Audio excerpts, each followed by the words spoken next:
Hello and welcome to the Circling the Bases podcast. I'm DJ Short, and joining me here on this Monday afternoon is a special guest, Roto-World contributor Shelly Verougstraete. Shelly, thanks for stepping in for Scott this week.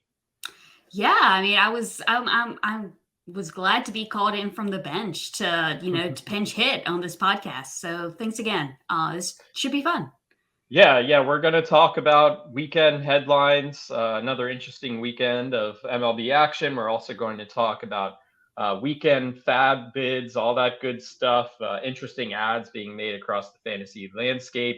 We are live on Twitch this afternoon, so thanks to those checking out the show over there. And also big thanks for those listening and podcast form or watching later on YouTube. So before we get into all the headlines and FAAB stuff, just a reminder, download the Roto-World app to receive breaking player news all season long. Stay ahead of the competition by favoriting players on your roster. Get the latest injury updates, player news, and much more delivered right to your phone. It's available in your app store today. A lot coming out of the weekend. Like I said, the Rays just keep on winning. They've won 5 straight. Sit at 19-3 on the season, the best 22-game start to a season in the majors since 1987, when the Brewers were also 19-3. Don't look up how that turned out for the Brewers. It wasn't great, but I have a feeling that the Rays are going to be in it all year. But they're not the only streaking team in MLB right now. The Orioles have won 6 in a row. The Pirates have won 7 straight and sit in first place in the NL Central. We're almost through the first month of the season. Shelly, the Pirates are the big surprise here. You have to feel good for Pirates fans. Obviously, we haven't had a lot to cheer about in recent years. We know O'Neal Cruz is out for a while, maybe the whole season. We'll see with his ankle injury. But looking at this Pirates roster, do you think we're just seeing a hot streak, or is this actually a team who can hang around? What do you think? I mean, just kind of like looking at the roster, I really do think that it is a hot streak. And I think it was kind of brought on by the O'Neal Cruz injury, right? Because there was like this like kind of like fisticuffs with the White Sox. And it just ever since then, like the Pirates have just been just a awesome team to watch because, watching games, like they have like their sword kind of thing that they do whenever they hit a home run. And they just seem like a team that is just clicking and just gelling. Yeah. And I think it's going to be good for a while. I just don't know how long it's going to last. But in fantasy, take advantage. Like try to get some of these players. Yeah, we'll go through some of them here. We'll start on the offensive side. With some of these guys have been popular ads in recent weeks and some of the deeper leagues, but also some of the shallow mix formats here. Andrew McCutchen has really been showing out in his return to Pittsburgh. And I think that's big for this team too, to get that veteran voice, someone who thrived in Pittsburgh, really, the peak that we've seen with this team in the past, 20, 30 years. But he's been great, hitting 277, has a 381 on base percentage, almost as many walks as strikeouts, as an 888 OPS through 20 games. I think he should probably be rostered pretty much everywhere right now. Some of these other guys, Connor Joe, Jack Sawinski, had 3 homers in Colorado last week. Rodolfo Castro, Ji-Hwan Bae, was especially at the beginning of the season, got some attention there. Which one of these names kind of jumps out to you? I think in like shallower leagues, I'm kind of leaning towards Connor Joe because of how much he's playing. And I think it's at some point going to fall off because last year when he was with the Rockies, he started off well and then fell off. And then, they, got him off the team and stuff like that. But Joe and Sawinski is kind of like those ride it while it's hot and then drop them when they're not, right? Yeah. McCutchen, I think it's going to be like the steady Eddie. And he just watching Pirates games, he just looks like he feels at home in Pittsburgh. And you can feel that. And I think the team feels that as well. But I've really been impressed with Rodolfo Castro, especially since, he's been playing shortstop. after the O'Neal Cruz injury. Like, he has really stepped up. And I do think that he is just kind of like one of those guys, especially in deeper leagues. You're going to get the playing time. You could get some stolen bases and some power. And that's just something that you really need in deeper leagues. Yeah, maybe not like the flashy category upside, but like the end of the year, he's going to be a contributor here. So pitching side, yesterday, a really interesting outing from Vincent Velasquez. Kind of out of nowhere, struck out 10 batters over 7 scoreless innings against the Reds. And it's always interesting when these kind of performances happen on a Sunday. When you're making these ads on a Sunday night, it's like, how much do you bid for this guy? Knowing what we know about Vince Velasquez, but I believe his next start is against the Nationals. So do you ride him out in a start like that, Shelly? I don't know. Like, I've always been like the person who gets tricked by these guys on Sunday, especially like Vince Velasquez or someone like that. I get tricked in. I'm like, oh, he did like really good. And then he's got an easy matchup. And then he'll fall on his face. Mm-hmm. So, I mean, I wouldn't say no to it, but it just kind of seems kind of like, I don't know. I'm a little bit scared. What do you think about Velasquez? Like, that 10 strikeout game on Sunday, like, totally blew my mind. Yeah. I mean, I think he was going real slider heavy in that game, and it worked. You know, the Nationals, I would maybe roll the dice in the Nationals. Depends on, the state of my rotation in whatever league you're in. I think it might be situational. We've seen so many pitchers go down in this early part of the season that, maybe you do play the matchup there, but there's certainly blow-up potential with Velasquez. We know that. Are you a believer in Johan Oviedo or Mitch Keller? I kind of am. Because, I mean, the NL Central is really, so far it hasn't really seemed like the most difficult division. And while, the schedule has kind of changed to where, you don't really face as many teams in your same division as many times. I still really believe that Keller and Oviedo are definitely interesting guys to get out, especially like Oviedo. Like, I have him in one league, and I did not start him in Colorado this week. This past week, because I'm just like, it's Colorado. But of course, he proves me wrong. But he has looked really good, and Keller is, I think, kind of coming, prospect pedigree, prospect. It's not linear, right? It kind of goes up and down. You never know what's going on. But I think Keller is finally getting to that point where he's a rosterable pitcher in fantasy. Right. And Keller's that kind of guy, like you said, has the prospect pedigree. Sometimes it just takes these little tweaks and something can, the light switch can flip there. So I think Keller's always had that potential. Like you said, Oviedo with that great start in Coors Field. Now he has a 2-start week. He gets the Dodgers on Tuesday. He gets the Nationals on Sunday.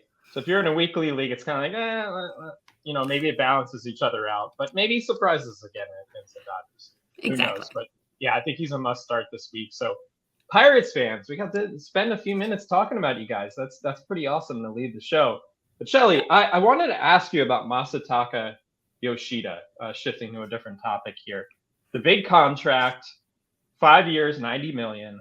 A lot of folks were caught off guard by that, especially, with the contrast of Xander Bogaerts, a proven player, walking, going to San Diego. When the Red Sox they could have re-signed him, let's be honest. Yeah. Then we see Yoshida really perform well during the World Baseball Classic. Then all of a sudden you're like, hey, they got a guy here. Maybe they got a bargain. But he struggled to begin his Red Sox tenure until yesterday, of course. He hits 2 homers in the 8th inning, including his first grand slam in the majors. Becomes the first player to hit 2 home runs, including 1 grand slam in the same inning since Edwin Encarnacion did that in 2013. Obviously great to see the big day from him. The approach has been good, making plenty of contact. And it feels funny to say this, though, after what we saw yesterday, but there are real questions about the power. What are you seeing from Yoshida, and are you a believer in him as a fantasy option moving forward? I was kind of like, after the Red Sox signed Yoshida, I was a little bit caught off guard, like everyone was.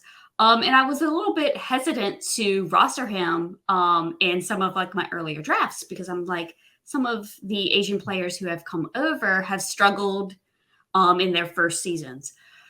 Yep. But then, he goes gangbusters in the World Baseball Classic. So then I bought in my later drafts. But what I've seen so far watching, Red Sox games, I'm seeing the struggles. He still has trouble with the high velocity and he's still hitting ground balls. He has a 58% ground ball percentage. He's still hitting balls like on the ground. Sometimes it's more of a productive out. Like he can get the RBI, he can bring someone home from third base, stuff like that. Yeah. So I still see some struggles. Yesterday was amazing. Like I did not expect that whatsoever. Mm-hmm. And hopefully that's good things to come. But I'm still a little bit hesitant to go all board with him, just because of what I've seen before.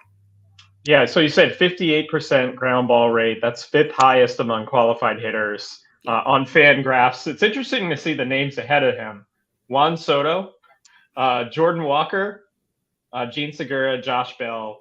We know Bell's struggled to begin his Guardians tenure. I was big on Bell coming into the year as well. Same. Maybe we'll see more from him, but I believe Adam Jones, because he played in Japan, I believe the past couple of years, he called Yoshida the Japanese Juan Soto. So it's funny to see Soto and Yoshida kind of back to back here, and hopefully we see a better rebound season from Juan Soto as well. But he remains kind of a mystery too. Speaking of home runs, Adolis Garcia had a huge day on Saturday. 5 for 5, 3 homers against the Athletics. After a bit of a slow start, fantasy-wise, Garcia has driven in 23 runs in his last 11 games. Fade Adolis Garcia at your own peril, people. I think we're always waiting for him to fall apart, but I don't think it's going to happen, Shelly. I don't think so either. I mean, Adolis Garcia reminds me of Randy Arozarena, where when he had like that first like blow up season for the Rays, and everyone was like, "Oh, look at his plate discipline, da da da da," but he just like kept just producing. Sorry, Cardinals fans, that you lost 2 of those outfielders. But yeah, I think that he's gonna be starting every day for the Rangers. I've watched a couple of their games, and he's looked a little bit sketchy in right field defensively, which I was surprised with because he had been playing center before. But I mean, I think that he's just going to produce. I mean, he's not going to produce like what he did, like 5 for 5. Don't expect that. But I mean, you can expect like a quote unquote poor man's Randy Arozarena going forward. Yeah, I agree. He was kind of you put him in similar tiers, like when you're doing kind of your preseason rankings, like players who could do similar things, put up similar counting stats. They're right in that same area. Yeah. So hopping over here to an unfortunate topic, Logan O'Hoppe. I didn't mean to say hop, but Logan O'Hoppe diagnosed with a labrum tear in his left shoulder, expected to miss 4 to 6 months. O'Hoppe actually hurt his shoulder in a swing in the Patriots Day game last Monday against the Red Sox. Returned to the lineup, only a couple days later, but hurt himself again on a single in the 9th inning on Friday. Really a shame. O'Hoppe was hitting the ground running this year, hitting 283, 4 homers, 13 RBIs across his first 16 games. Hopefully back to 100% come next season. But seriously, a bummer for that, especially a young catcher like that. And fantasy, as we know, it could be a struggle sometimes to get these to fill your catcher spot if you didn't get one of the studs. So hopefully he comes back soon. Looks like a very promising player. But the other side of that trade from last season, that Phillies Angels trade, we love these kind of like challenge prospect trades. So Brandon Marsh went to the Phillies, and he has been amazing this year. I tweeted out this morning. So Brandon Marsh hit a homer, drew 2 walks yesterday against the Rockies. He leads the majors in OPS right now. But he has a 12-12 OPS at the moment. Now, Brandon Marsh also has a 500 batting average on balls in play. So that's probably not going to last. And it's interesting. If you go to Baseball Savant and you can go by like expected stats, you can track the difference between actual batting average and expected batting average, slugging, expected slugging. So Brandon Marsh's batting average at the moment is 364. His expected batting average is 239. So I see that makes you think like, yeah, he's like a sell high, whatever. Yeah, but yeah. I don't know if I agree with that because Marsh is hitting the ball really hard. Mm-hmm. He's not striking out as much this year. Mm-hmm. He's being much more selective. And this was a guy, and you could speak on this, Shelly. Brandon Marsh was a really good prospect too. This isn't necessarily coming out of nowhere. So how much do you believe in what we've seen from Marsh so far? I'm kind of believing it because of, obviously his prospect pedigree and stuff like that. But also when he came over from LA to Philly, he changed his approach at the plate. He used to do like this double toe tap and be like really wild in the box. But since he has come over to Philly, he is really quieted down and is just using just one toe tap. So there is one of like those tangible changes that you really want to see. So I'm buying in on Brandon Marsh. Sadly, I was a year too early in a lot of my fantasy leagues. But I really do believe that, I mean, while he's not going to be putting up this level of production, I still think that this is legit. And, the Phillies are, Bryce Harper is kind of like really close to coming back. So there could be some more RBIs in his, in his future. I really do believe in what Brandon Marsh is doing.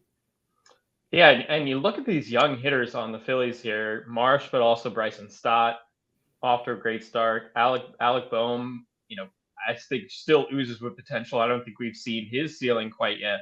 Kevin Long, the Phillies hitting coach, I think he's incredibly underrated, especially with what he's doing with these young players. But I'm glad you brought up Bryce Harper because he's probably going to be back in early May. Maybe like, I don't want to say next week, but like, I feel like we're going to wake up one morning and like the Phillies will just put out a tweet. Yep, Bryce Harper is going to be active today. It's coming very soon, which is crazy. It really is crazy. Like I mean, I like everyone else probably expected him back late June, early July, something like that. But just everything that we're hearing from, the Twitter sphere, just all the news blurbs and everything, it sounds like Harper is like on the cusp of coming up, and amazing. It's absolutely amazing. Yeah, I have, and I actually said this following my NL only labor draft back in March. The player that I wish I had gotten is Bryce Harper.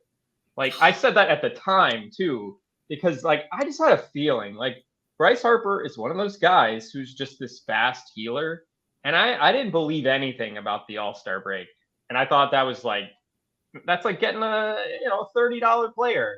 As soon as he comes back, and he only ends up missing a month. So that, well done. That was Steve Gardner. I think Bryce Harper is nice. He's sitting pretty there. Let's move on here to some pitchers. Eduardo Rodriguez. So the big question here is he back?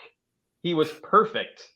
Into the seventh inning against the Orioles on Sunday, had 10 strikeouts over 8 innings against the Guardians last time out. The swinging strikes are there. He's doubled the whiff rate on his cutter so far this season. Velocity's up a little bit as well.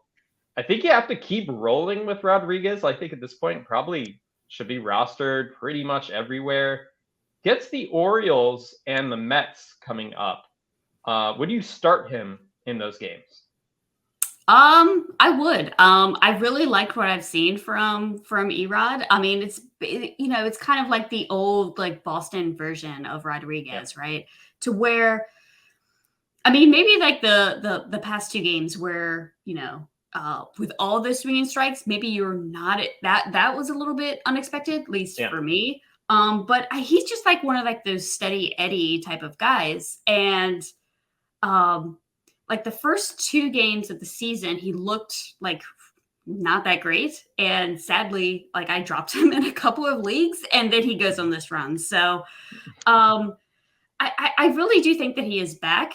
I don't know how many wins that he could get on the Tigers, but even in a shallow league, like he's going to give you plenty of Ks and he's not going to kill you ratios. And that's kind of what you need with how many pitching injuries and how many pitching blowups you have seen across the league this year. Yeah, he's only 30 years old too. You forget how young he was when he had the call up, and he's been really good for the Red Sox in the past. Of course, 2020 didn't pitch due to the myocarditis, the COVID situation and all that. So it's been a little while since we've seen the best of Rodriguez, but hopefully he's back to top form now, and he's possibly a trade candidate come July too, which is something to keep in mind. Jack Flaherty yesterday struck out 9 batters in 6 innings against the Mariners, allowed 3 runs in 6 innings. Flaherty was kind of a disaster early on this season. Walks 13 batters over his first 2 starts. Since then, he's been better. He's walked just 6 batters in 17 and a third innings. He's gone 6 innings in back-to-back starts. Velocity also up from his first start, where maybe he's just still building arm strength. I don't know. But do you trust Jack Flaherty? I don't know. I'm a little nervous. I wonder about you. I'm very nervous. Like if I had to pick one of these pitchers to, gamble on, either like Rodriguez or Flaherty, it probably would be Rodriguez in any given start, just because of how bad Flaherty looked in those first 2 games. Like it was just awful, but he's looked really good so far. Since then. So I'm like tepid. Like I still have kept him in like a few leagues. But I'm just like, I don't know. It's kind of like I need to see every single start from him to see how I feel about things, because those first 2 starts, I was running for the hills. Yeah. I still think there's like that name recognition there that, maybe he'll end up being rostered in more leagues than Rodriguez, but I think Rodriguez is the one to trust here, especially Flaherty gets the Dodgers next. So that's a big no from me. And let's jump here to Logan Allen. Made his debut against the Marlins on Sunday and pitched really well. 1 run allowed in 6 innings, 8 strikeouts, just 1 walk. Allen doesn't throw super hard. He's actually the number 8 prospect in the Guardian system. You can probably speak a little more on the context of the Guardian system, but not the flashiest prospect, in other words. But he did get some swings and misses on his fastball, even though he's throwing it up there 92 miles per hour. What do you think of the Logan Allen debut? I know there's some moving pieces in this Guardians rotation, some injuries. Tristan McKenzie on his way back, or in the early part of his throwing program here. But do you think Allen has staying power? I really do think Allen does have staying power. I mean, I was surprised by the 8 Ks. Like when I looked at the box score yesterday, I'm like, oh, okay, that's very nice. I was not expecting that.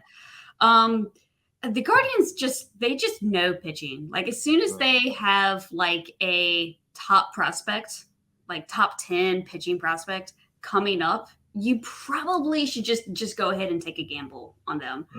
I'm a Tanner Bybee fan. I love that guy. But I wasn't surprised that Logan Allen got the call before Tanner Bybee because of like 40-man roster issues. But I do think that Allen really is going to stick in the rotation going forward, unless he just really has a massive blow up or 2. So he got 5 whiffs in 12 swings on his splitter as well. So the highest percentage of whiffs was on a splitter. Also threw a sweeper, but he was mostly 4-seam fastball splitter in that first start. Marlins aren't the most intimidating offense in the world either. So we'll see what he does going forward. But he was a popular name in weekend FAAB as well. We'll get into that next. Before we do, just a reminder, Sunday morning means MLB Sunday Leadoff. Watch exclusive live games all season long on Peacock. This week, we're featuring an NL showdown as the Cubs take on the Marlins, I just mentioned, in South Florida. Catch the action live this Sunday at 11:30 a.m. Eastern Time. I was actually on the post-game show yesterday after that Phillies-Rockies game. I did a few prop bets, and my first one was Brandon Marsh. I said 2+ total bases. He did nail that, so I was very happy with the late homer. He got me over the bump there. I picked Reed Detmers to get 5+ strikeouts and the Angels to win against the Royals. That worked out. And then I think it was it was Dodgers Mets or Giants Mets Sunday night game. I picked over 9 runs. It was exactly 9 runs in the game, so it was a push. So it was a successful first day if you tailed me with those games. So let's get into our FAAB results from the weekend here. We are both, Shelly and I, in Tout Wars Mixed Draft. Neither of us are doing particularly awesome at the moment.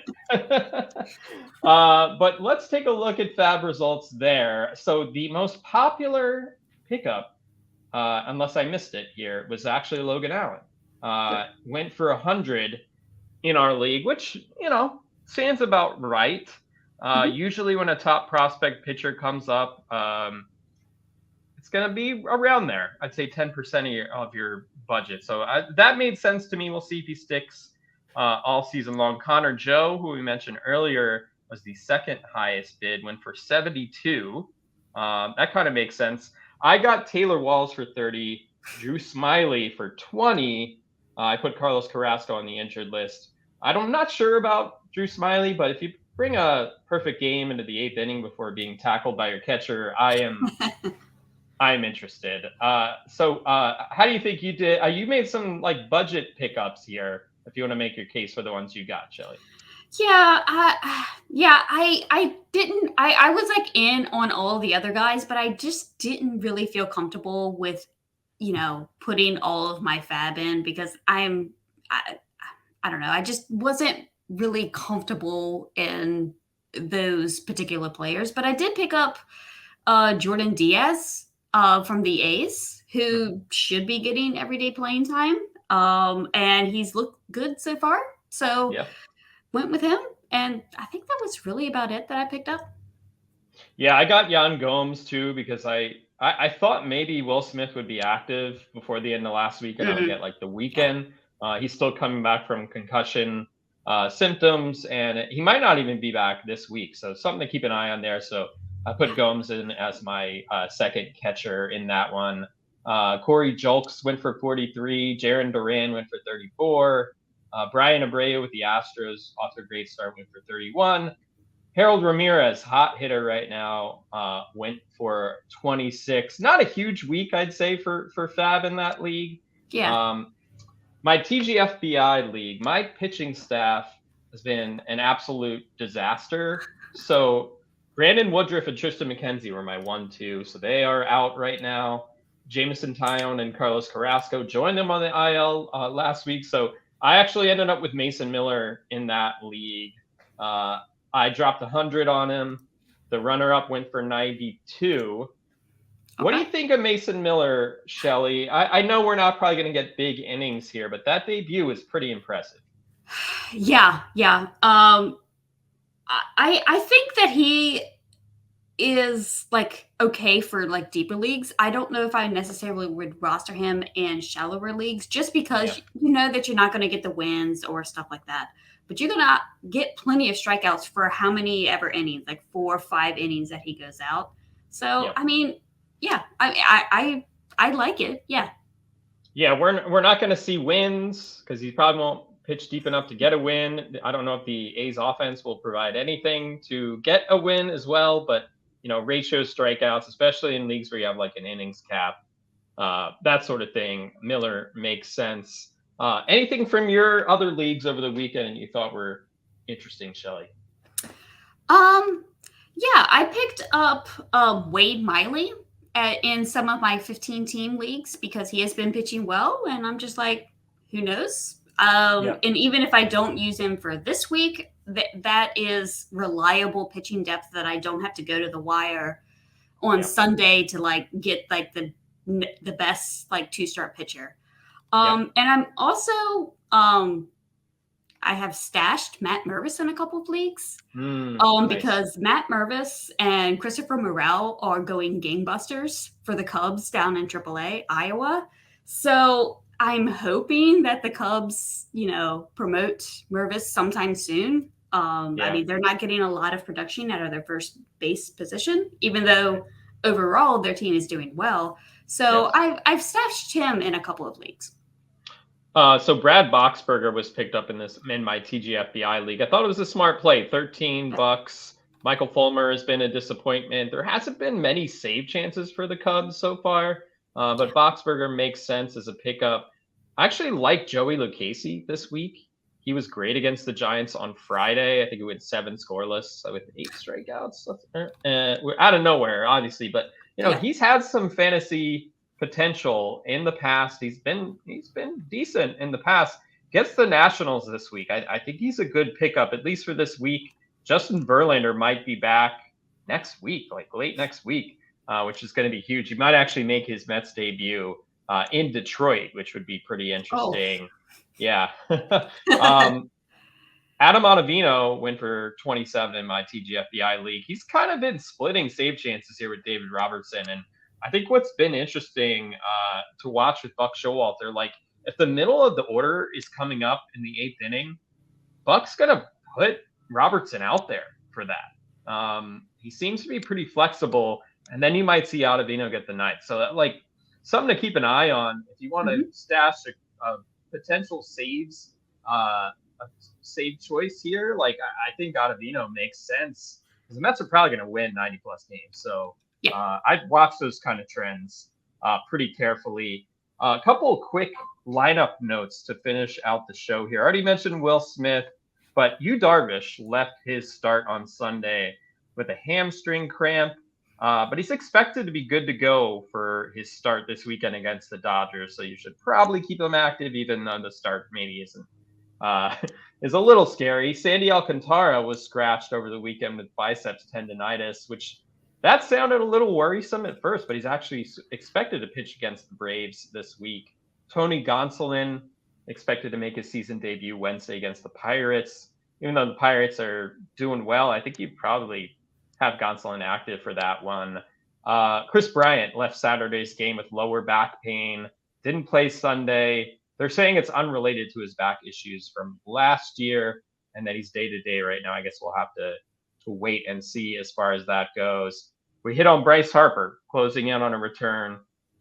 Justin Verlander closing in on a return next week. Also nice to see Fernando Tatis Jr. hit his first home run over the weekend. If you stashed Tatis, of course, you couldn't put him in an IL spot because he was suspended.